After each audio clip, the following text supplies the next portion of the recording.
you would have a hard time moving Jeff Petry at his full cap it. But now he's been knocked down a bit. If you're Montreal, you keep half. A lot of contenders would be very interested in Jeff Petry at $2.3 million with 2 more years left on the deal. He took a step back last year, wasn't as effective, but that guy at $2.3 million all of a sudden slots into your third pairing or as your fourth defenseman.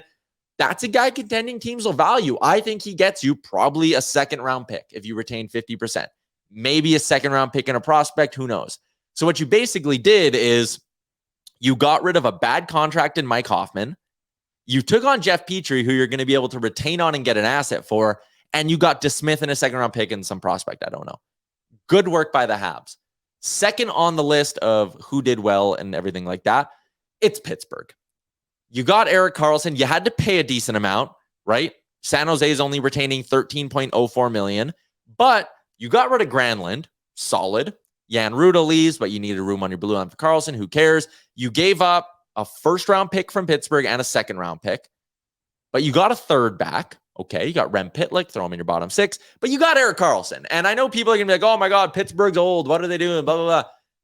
If you have Sidney Crosby, Evgeny Malkin, and Chris Letang, you've now committed to that core by signing them again in terms of Letang and Malkin.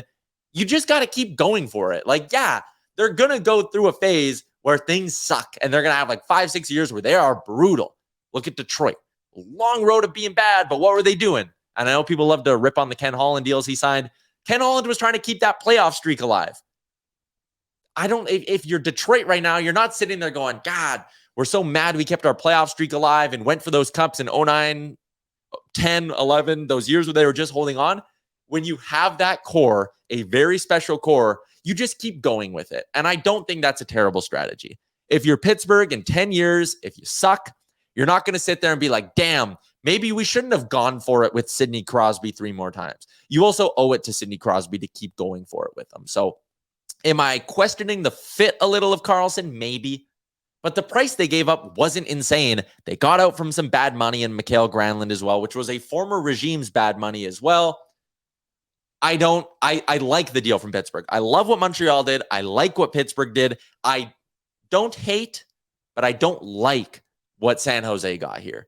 You took on money. Mike Hoffman, you should be able to keep and flip, although you're running out of retained money spots all of a sudden. Mikael Granlund, maybe you can flip, but again, running out of retained money slots. Jan Ruda, Kate, whatever, you can probably flip him at the deadline for like a mid to late round pick. You got a first, but it's top 10 protected. Didn't feel like you really should have had to do that. You got rid of Burns and Karlsson, and you have like almost nothing outside of a first round pick to show for it. And you had to take on dead money and retain. Like, it's not good. Not a good look for the Sharks, in my opinion. I don't think that organization's being ran all that well, but they're in the Oilers division. So who cares? They're going to sit in the basement for the next 5 years still. It's going to be so long until they're competitive. So long until they're competitive. So I don't like it. That's my ranking. Pittsburgh or Montreal, Pittsburgh, San Jose. Give me yours. How do you rank them?